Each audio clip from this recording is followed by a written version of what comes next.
The Atlanta night was a living beast, its pulse a jagged wail of sirens slicing through the humid air like a switchblade. In Midtown, where brick rowhouses stood sentinel under sprawling oaks, blue and red police lights danced across wet pavement, slick from a late summer downpour. Malcolm Reed, 42, gripped the steering wheel of his sleek black sedan, his knuckles taut, his dark eyes burning with a fury he fought to cage. His phone buzzed on the passenger seat, a half-read text from Senator Clara Evans glowing in the dark. Meeting done. Stay sharp. But Malcolm's mind wasn't on the clandestine Justice Department briefing he'd just left at a discreet downtown hotel, where he'd pored over classified data with one of the most powerful women in Washington. It was locked on the cop standing in front of his car, one hand on his holster, his face a mask of raw menace. "Step out of the vehicle now." Officer Brian Cutler, 38, barked, his voice a jagged edge in the humid stillness.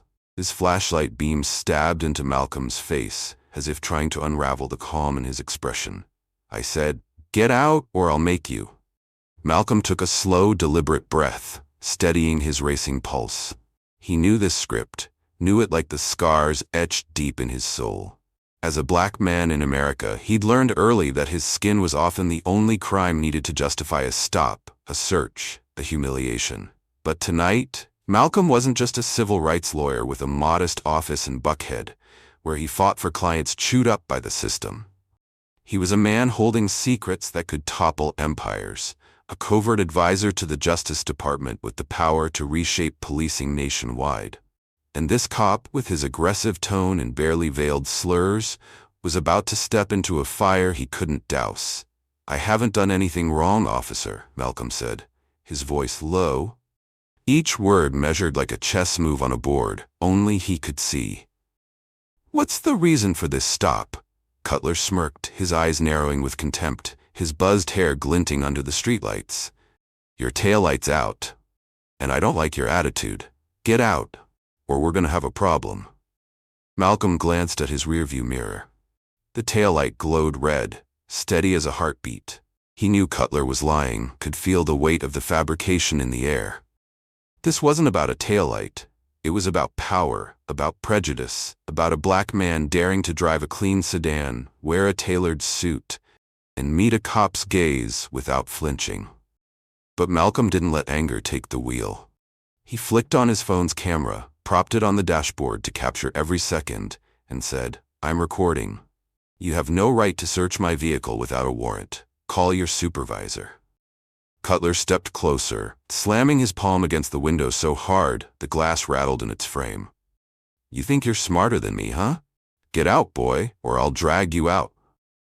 The word boy hit like a punch to the gut, a slur wrapped in centuries of violence.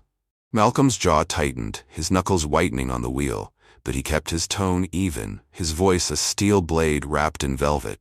"I'm a lawyer. I know my rights. You're breaking the law." Cutler's patience snapped like a brittle twig underfoot. He yanked the driver's door open, grabbed Malcolm's arm, and hauled him out, shoving him face first against the car's hood. The metal was still warm from the engine, pressing into Malcolm's cheek as cold handcuffs bit into his wrists, the steel pinching his skin. A small crowd gathered on the sidewalk, their phones raised, flashes cutting through the dark like fireflies. A young woman, maybe 20, her braids swinging, shouted, "Stop! He didn't do anything."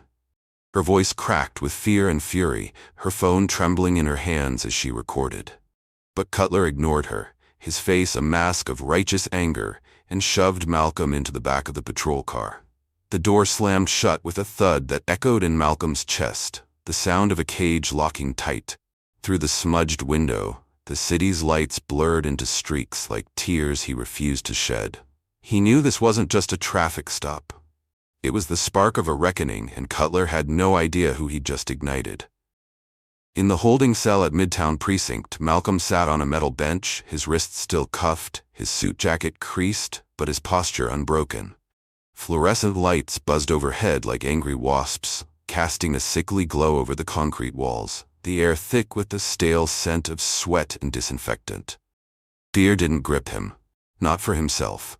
His mind was on Tanya, his wife, who was probably tearing through Atlanta's streets to get to him, her heart racing as fast as her car. And on the secret project with Senator Clara Evans, a top official in the Justice Department, which could unravel if his carefully guarded cover was blown. The cuffs, the cell, the humiliation, they were nothing compared to the stakes he was playing for. Malcolm closed his eyes, replaying the stop in his mind. Cutler's sneer, the word boy, the unnecessary force. It wasn't just personal. It was systemic. A script written in blood long before either of them was born. But Malcolm wasn't here to play the victim. He was here to rewrite the ending, line by line, move by move. Across town, Tanya Reed paced their modest Buckhead apartment, her phone pressed to her ear, her voice sharp as a blade. A seasoned investigative journalist with a nose for corruption, she was already calling in favors, pulling strings to get Malcolm released. "He's a lawyer, for God's sake," she snapped at the precinct desk sergeant, her words clipped and furious. "You've got no grounds to hold him." Her voice trembled, not from fear but from a rage that burned white-hot, a fire fueled by too many stories of black men caught in this same trap. She'd seen it before, too many nights like this, too many names turned into hashtags. But Malcolm wasn't just her husband. He was a man with connections that could turn this precinct upside down, and she knew he'd want to play this smart, not loud. Still, her hands shook as she uploaded the video Malcolm had recorded to her cloud drive, a safeguard against the cops losing his phone. This wasn't over. Not by a long shot. Back at the precinct, Cutler leaned against a desk in the break room, sipping stale coffee from a chipped mug, smirking as he recounted the stop to a rookie cop named Jenkins, a nervous kid with acne scars and eager eyes. Guy thought he was some big shot, mouthing off about his rights. "They always do," Cutler said, his tone dripping with disdain, his smirk as sharp as a razor. He was oblivious to the storm brewing, the consequences of his actions already rippling outward like a stone dropped in still water. Jenkins nodded, eager to please, but Detective Lena Jackson, a black officer in her 40s with a no-nonsense stare, overheard from her desk across the room. Her eyes narrowed, her pen pausing over a report, the ink bleeding into the paper. She'd seen Cutler's type before. Cops who hid prejudice behind badges, who thought they were untouchable because the system had their back. She made a mental note to check his body cam footage later. Something about this stop didn't sit right, and Lena had a nose for trouble. Malcolm, still in the cell, ran through his options, his mind a chessboard where every move mattered.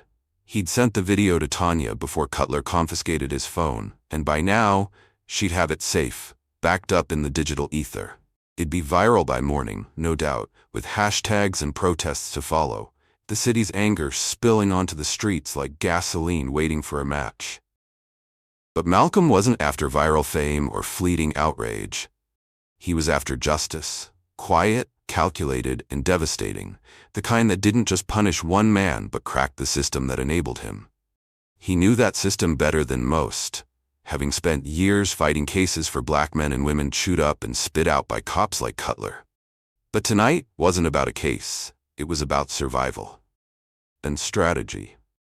He leaned back against the cold concrete wall, the cuffs digging into his skin, and let his mind work, each thought a step toward Cutler's undoing.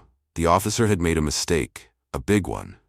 And Malcolm was going to make sure he paid for it, not just for himself, but for every soul who'd faced that same sneer, that same steel. An hour later, Tanya's lawyer friend, a sharp-tongued woman named Marissa with a reputation for dismantling weak cases, secured Malcolm's release with a few well-placed calls and a blistering argument at the precinct desk.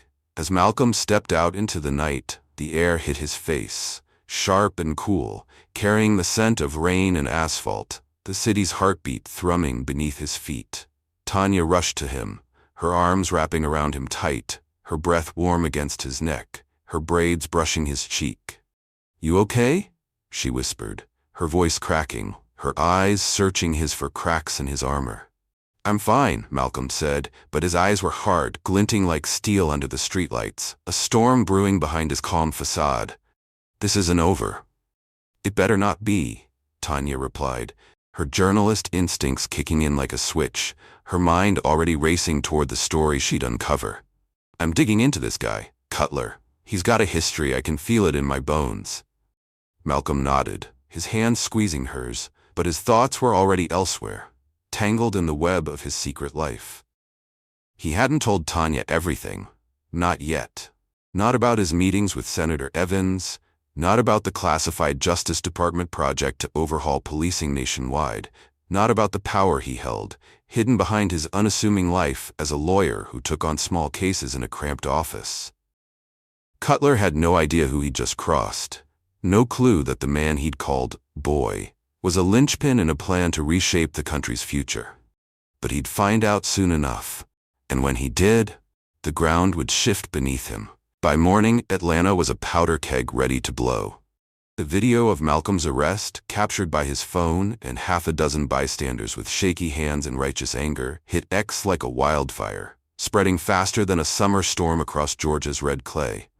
Hashtags like "Justice for Malcolm" and "Stop Racist Cops" trended nationwide, racking up millions of views. The digital roar of a city fed up. Local news ran the footage on a relentless loop, showing Cutler's aggressive takedown of a calm, suited black man who'd done nothing but ask for his rights, his voice steady even as the cuffs snapped on. Protesters gathered outside the Midtown precinct, chanting Malcolm's name, their signs bobbing in the humid air. No justice, no peace, and fire Cutler now. Community organizers like Reverend Alonzo Banks, a graying pastor with a voice like thunder, took to the airwaves, demanding Cutler's badge and a federal investigation, his words crackling through radios and live streams. Malcolm sat at his kitchen table, a cup of black coffee cooling untouched in front of him, the TV muted in the background, its screen flickering with images of the protests. Tanya sat across from him, scrolling through her laptop, her fingers flying as she cross-referenced Cutler's record in public databases and her network of sources. Her eyes narrowed like a hunter closing in on prey. 3 complaints in the last 5 years, she said, her voice tight with anger, her braids swaying as she leaned forward. All involving black men. All swept under the rug by his precinct captain.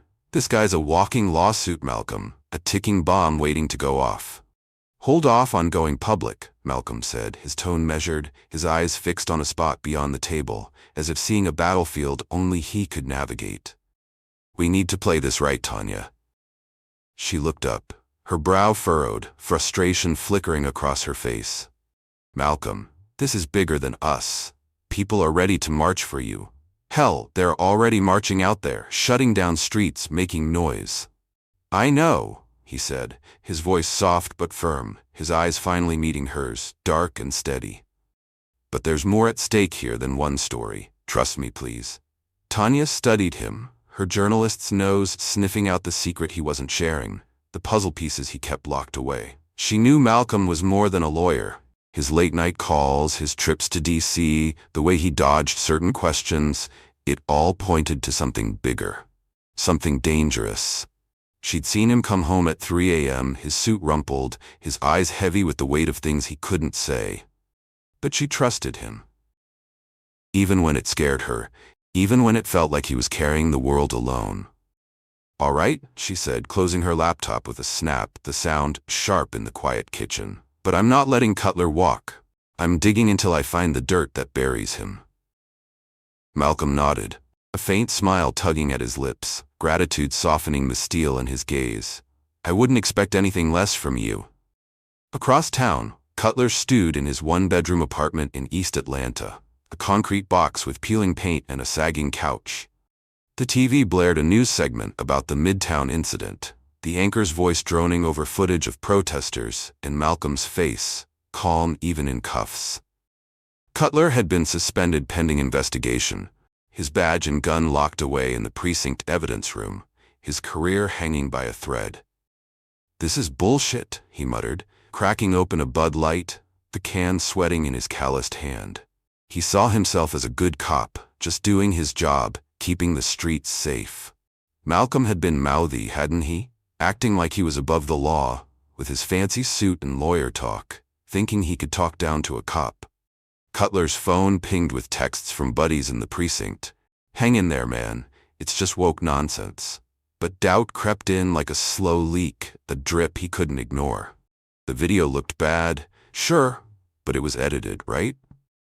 That's what he told himself, staring at the TV, his reflection distorted in the screen, a man trying to outrun his own shadow. At the precinct, Detective Lena Jackson, a black officer with 20 years on the force and a reputation for cutting through bullshit, pulled Cutler's body cam footage from the server, her fingers steady but her jaw tight. What she saw made her stomach churn, a sick twist of anger and recognition.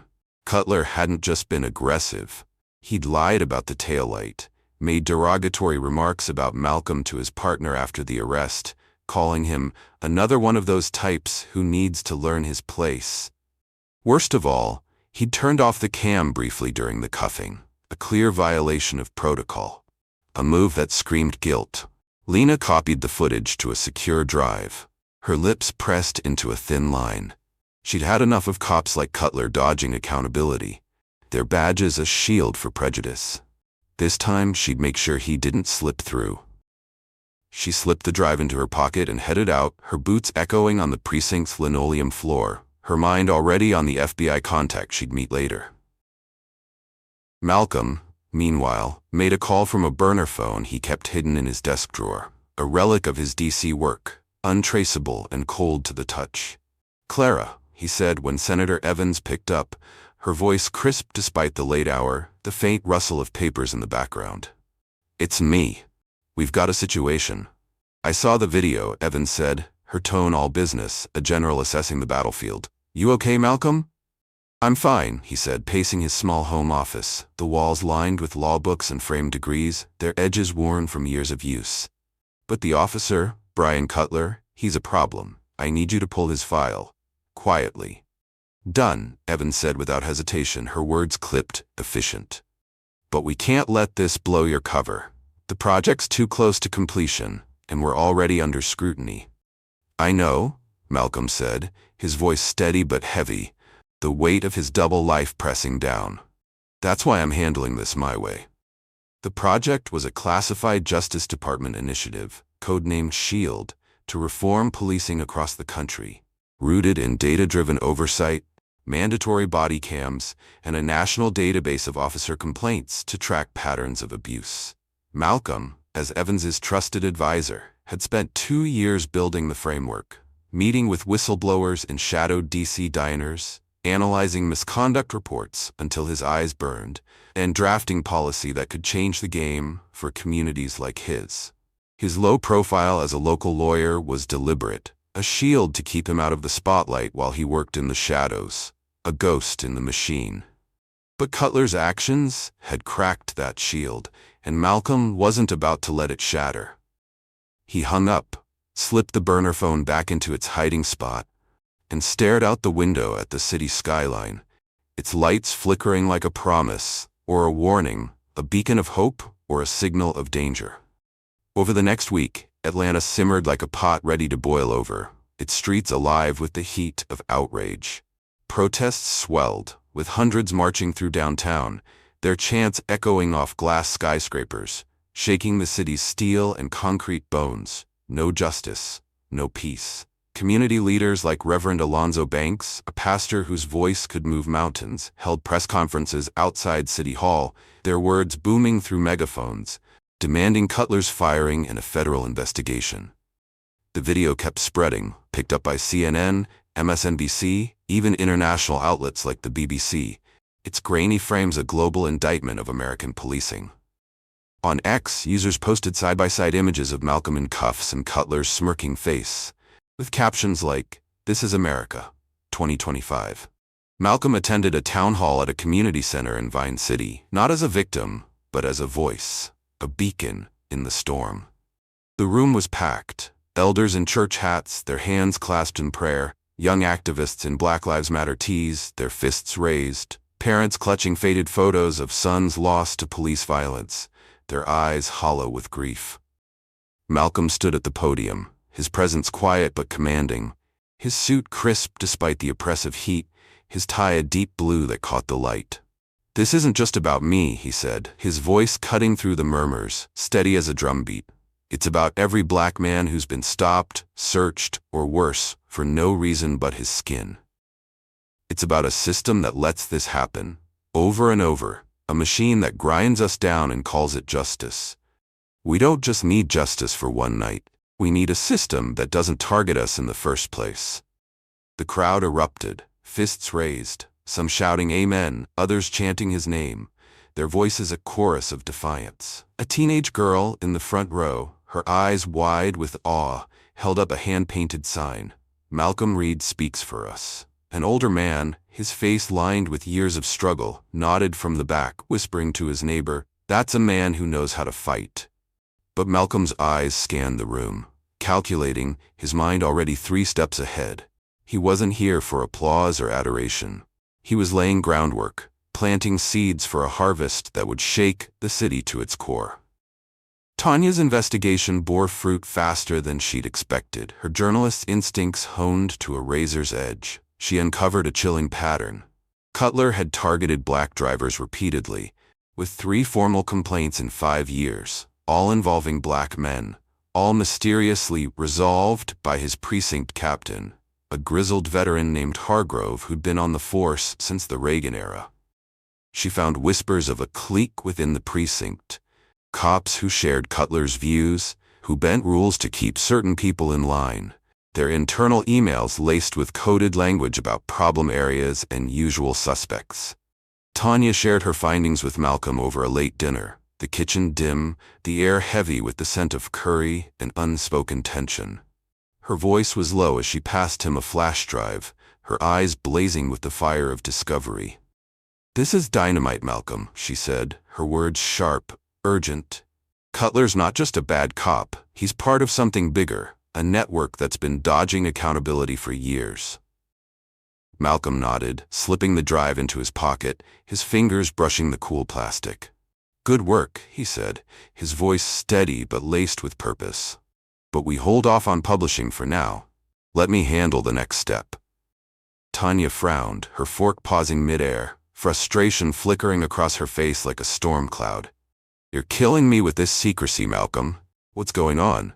What aren't you telling me? I'm your wife, not some intern you can keep in the dark." He met her gaze, his expression softening, a flicker of vulnerability breaking through the steel. "I'll tell you when the time's right, Tanya. I promise. Just trust me, okay? This is bigger than Cutler. Bigger than us." She sighed, leaning back in her chair, her arms crossed, her eyes still searching his for answers. "I trust you," she said, her voice softer but firm.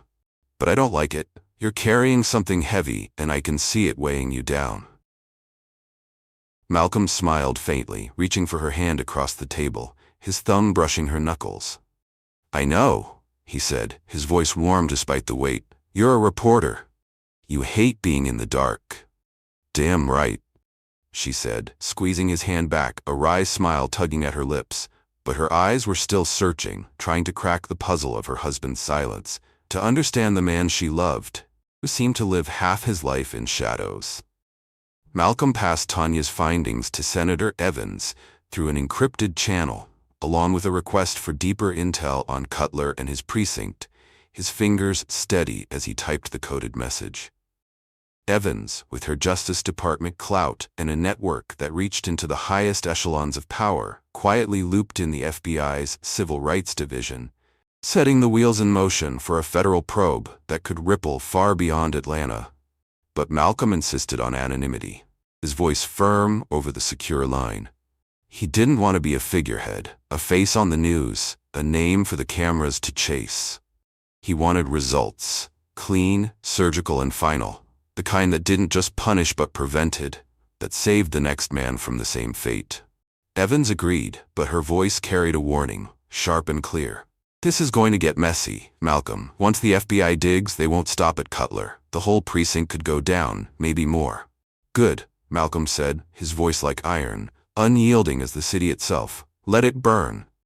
At the precinct, Detective Lena Jackson met with an FBI agent, a wiry man named Torres, in a dimly lit diner off Peachtree Street, the kind of place where the coffee was bitter and the booths were sticky, but nobody asked questions. She slid the body cam footage across the scratched Formica table, her voice low, her eyes scanning the room for eavesdroppers.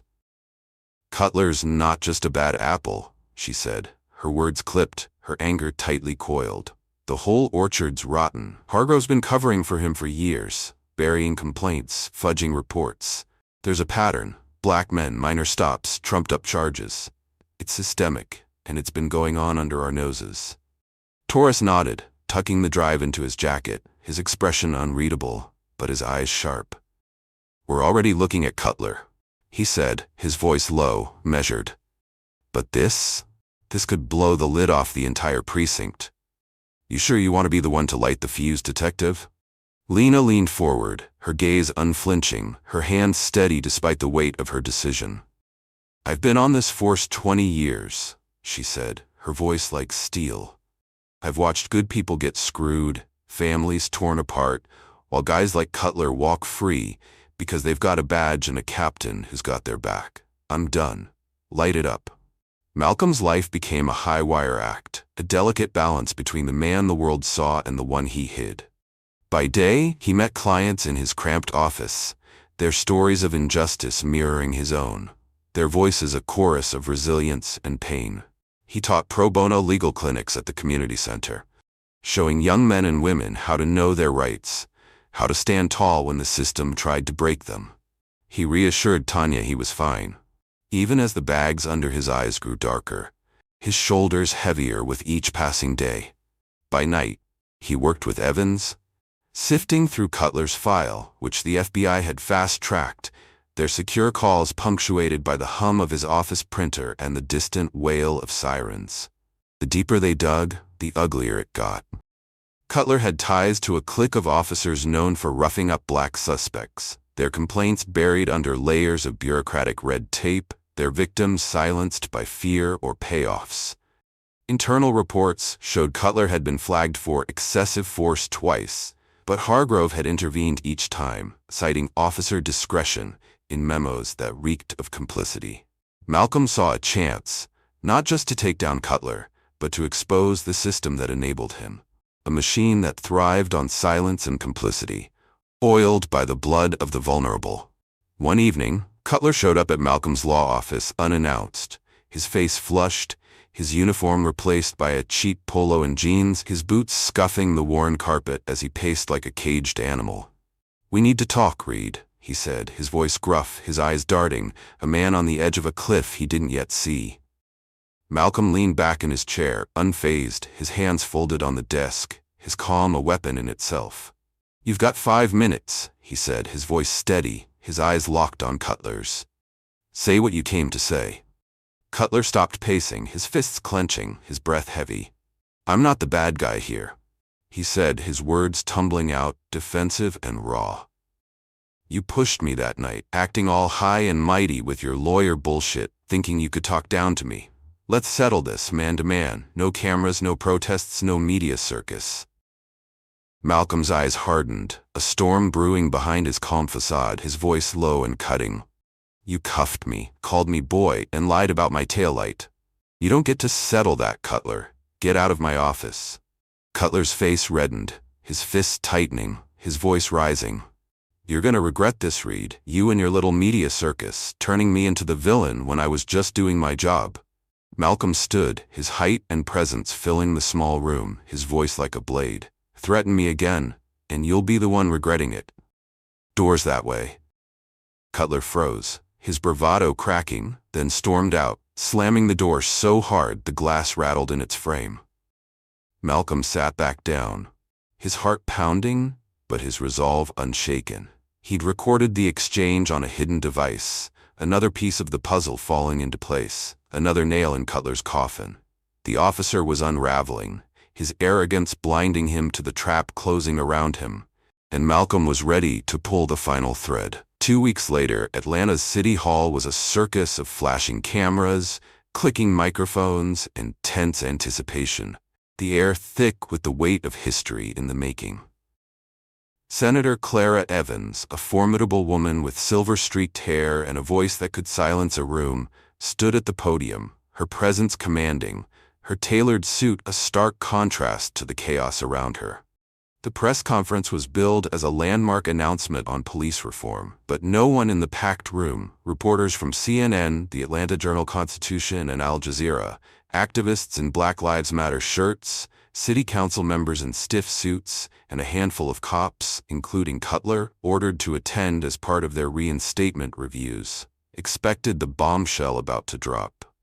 Malcolm sat in the last row, dressed in a plain gray suit, his face half hidden by the brim of a baseball cap, blending into the crowd like a ghost in a storm. No one knew the role he'd played in what was about to unfold, the strings he'd pulled from the shadows. Evans gripped the podium, her eyes sweeping the room like a general before battle, her voice steady and sharp, cutting through the hum of anticipation like a knife through silk. Today, we're releasing a report on systemic misconduct in the Atlanta Police Department, she said, her words resonating in the packed hall, each syllable a pebble in a still pond, sending ripples outward.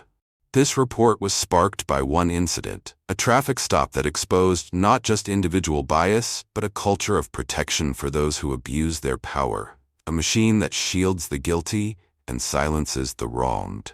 The screen behind her flickered to life, and the crowd gasped, a collective intake of breath that sucked the air from the room. Cutler's body cam footage played, unedited, raw, and damning. It showed him lying about Malcolm's taillight, his voice dripping with contempt as he ordered Malcolm out of the car, his movements sharp and aggressive. Then came the audio, clear as a bell, Cutler muttering to his partner after the arrest. "These guys always think they're above the law. Gotta teach 'em a lesson." The footage cut to a bystander's video, shaky but vivid, capturing Cutler's sneer as he called Malcolm boy and shoved him into the patrol car, the cuffs glinting under the streetlights. The room erupted in murmurs, reporters scribbling furiously, activists whispering in outrage, their phones buzzing as they live-tweeted the moment. Evans raised a hand for silence, her expression unyielding, her eyes like steel. "This officer, Brian Cutler, is not an anomaly," she said, her voice rising, each word a hammer striking an anvil. "Our investigation, prompted by a courageous citizen who risked everything to speak truth, uncovered a network of misconduct. Dozens of complaints buried, officers shielded and communities harmed, their voices silenced by fear and complicity. Effective immediately, the Justice Department is launching a federal probe into this precinct, with full oversight from the FBI's Civil Rights Division." Cutler, standing near the exit, went pale, his knees buckling as if the air had been sucked out of the room, his face a mask of shock and dread. His eyes darted to Malcolm, who met his gaze with a calm, unyielding stare, his expression a quiet promise of retribution. The twist hit like a thunderclap, a revelation that shifted the room's gravity. Malcolm wasn't just a lawyer, not just a man wronged on a rainy night. He was the courageous citizen Evans mentioned, the linchpin of the investigation, a covert advisor to one of the most powerful women in Washington, a man with the ear of the Justice Department itself. Whispers spread like wildfire as reporters connected the dots, their pens scratching, their cameras zooming in on Malcolm's impassive face. The man Cutler had dismissed as a nobody, a mouthy black driver who needed to learn his place, was a power player who'd outmaneuvered him at every turn. Evans pressed on, her voice sharp as a blade, cutting through the chaos.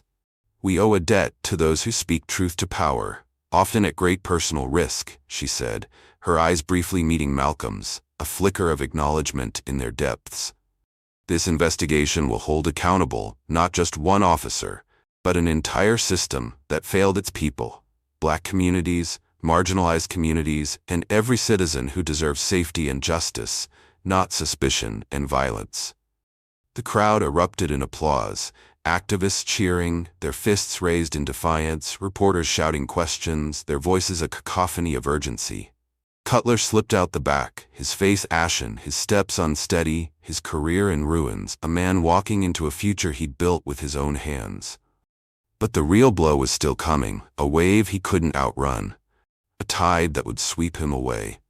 The fallout was swift and merciless, a reckoning that shook Atlanta to its core. Cutler was fired within 48 hours, his badge stripped, His name blacklisted across every law enforcement agency in Georgia, his career reduced to ash. The FBI charged him with civil rights violations, falsifying reports, and obstruction of justice, with a potential 7-year sentence looming like a guillotine. The probe expanded, implicating Captain Hargrove and 3 other officers in a conspiracy to cover up misconduct. Their names dragged through the mud alongside Cutler's. The Midtown precinct became a national flashpoint, with headlines screaming Atlanta's racist cop scandal from New York to Los Angeles, the story dominating news cycles for weeks. Cutler's name was poison. His buddies stopped texting, their group chats falling silent. His wife packed a bag and left without a word, her taillights fading into the night. His face was plastered across every news outlet, a symbol of everything wrong with policing, a cautionary tale for a nation watching. Malcolm, meanwhile, kept his head down, dodging the spotlight like a man allergic to fame, his steps deliberate, his focus unshaken. When Tanya pushed him to grant interviews, to own the narrative, he shook his head, his voice quiet but firm, his eyes heavy with the weight of what he'd set in motion. "This isn't about me, Tanya," he said, standing in their kitchen, the morning light slanting through the blinds. "It's about the next guy who gets stopped. The next kid who's scared to walk home because of a badge. I didn't do this for a headline or a pat on the back." She crossed her arms, her eyes narrowing, her love for him warring with her frustration. "You're a damn hero, Malcolm," she said, her voice fierce, protective. "People need to know who you are, what you did. You took down a system, not just one cop." "I'm not a hero," he said, his gaze distant, haunted by the faces of clients he couldn't save, the names that became hashtags before he could act. "I'm just a man who's tired of losing, tired of seeing my people hurt." But the truth couldn't stay buried, no matter how hard Malcolm tried to keep it in the shadows. A week after the press conference, a whistleblower, likely someone in the FBI, though no one ever confirmed it, leaked Malcolm's role to the press, a bombshell that detonated across the media landscape. The Atlanta Journal-Constitution ran a front-page story, the headline bold and unyielding, "Local Lawyer's Secret Role in Busting Corrupt Cops." MSNBC called him a quiet revolutionary, their anchors dissecting his story with a mix of awe and urgency. On X, Malcolm Reed trended for days alongside memes of him staring down Cutler, captioned, "When you mess with the wrong guy or menace. This is what power looks like." But not everyone cheered. Far-right blogs branded him a government plant, a race baiter out to destroy good cops, their comment sections a cesspool of vitriol. Death threats started trickling into his office, anonymous emails and voicemails filled with slurs and promises of violence, each one a reminder of the cost of his victory. Tanya wanted to report them, to call the FBI, but Malcolm waved them off, his voice calm but tired. "They're just noise," he said, though he double-checked the locks each night, his hand lingering on the deadbolt. Malcolm's life was no longer his own, his quiet existence as a buckhead lawyer shattered by the spotlight he'd never wanted. But he stayed grounded, pouring his energy into the Justice Department project, now greenlit for nationwide rollout, a beacon of hope in a fractured system. The initiative, codenamed SHIELD, aimed to root out police misconduct through federal oversight, mandatory body cams, and a national database of officer complaints, a digital ledger to track the Cutlers of the world before they could do more harm. Malcolm's fingerprints were all over it, from the data models he built in sleepless DC hotel rooms to the policy language he drafted with Evans's team, each word a brick in a new foundation. He worked late into the night, his office lit by a single lamp, the glow casting shadows on the walls, while Tanya slept fitfully in their bedroom, her dreams haunted by the target she knew was on his back. One evening, Detective Lena Jackson stopped by Malcolm's office, carrying 2 steaming coffees and a tired smile, her uniform replaced by a simple jacket and jeans, her badge tucked away for the night. "You played this like a chess master, Reed," she said, handing him a cup, the steam curling in the air. Cutler never saw it coming. Not in a million years. Malcolm leaned back in his chair, the faint hum of the city filtering through the window, the distant wail of a siren, a reminder of the world outside. "He didn't need to," he said, his voice steady, his eyes reflecting the lamplight. "He brought this on himself the second he put those cuffs on me, the second he thought he could break me." Lena nodded, sipping her coffee, her expression a mix of respect and wariness. "I'm testifying against the precinct next week," she said, her voice firm, resolute. "Hargrove's going down, maybe others. You started something big, Malcolm, something that's gonna ripple for years." Malcolm's lips curved, not quite a smile, a flicker of acknowledgement in his eyes. "We all did, Lena," he said, his voice warm but grounded. "You, me, Tanya, those kids with their phones, the folks marching in the streets. It's bigger than any one of us, bigger than any one fight." She studied him, her eyes softening, a rare vulnerability breaking through her tough exterior. "You ever think about what this cost you?" she asked, her voice quieter now, almost gentle. "Your privacy, your safety? Hell, you're a national name now, Malcolm. You can't walk into a coffee shop without someone recognizing you." Malcolm shrugged, his gaze drifting to a framed photo on his desk. Him and Tanya at their wedding, her laugh frozen in time, her eyes bright with a joy he'd sworn to protect. "Cost me less than it would have cost the next guy," he said, his voice steady, resolute. "That's enough for me." Lena nodded, a faint smile tugging at her lips, and raised her coffee cup in a silent toast. "To the next guy, then," she said, and Malcolm raised his in return, the clink of ceramic a quiet vow between them. Cutler's reckoning wasn't just legal. It was personal, a dismantling of the man he'd been. He enrolled in a court-mandated rehabilitation program, forced to sit in a circle of ex-cops and civilians in a community center basement, the air heavy with the scent of stale coffee and regret. In one session, he broke down, his voice shaking, his face streaked with tears as he admitted the truth he'd buried for years. "I saw black men as threats," he said, his words halting raw. "Not people, just threats. I didn't know it was in me, didn't know I was carrying that poison." The facilitator, a black woman with gray braids and a gaze that cut through lies, nodded but offered no absolution. "Knowing's the first step," she said, her voice firm but not unkind. "But it doesn't undo the harm you caused, the lives you broke." Cutler left the session a shell of the man he'd been, his life reduced to a one-bedroom apartment with peeling paint, a suspended driver's license, and a name no one would hire. He was a cautionary tale, a warning etched in the ashes of his career, a man undone by the prejudice he'd let fester unchecked. Malcolm and Tanya hosted a community event a month later, a block party in Vine City that spilled across 2 streets, transforming the asphalt into a celebration of resilience and hope. Food trucks lined the curb, dishing out ribs, sweet potato fries, and peach cobbler, the air thick with the smoky scent of barbecue and the laughter of kids chasing each other through the crowd. A local DJ spun Outkast and Kendrick Lamar, the bass thumping through the evening air, while elders sat in folding chairs, swapping stories of the old days, their voices a tapestry of struggle and triumph.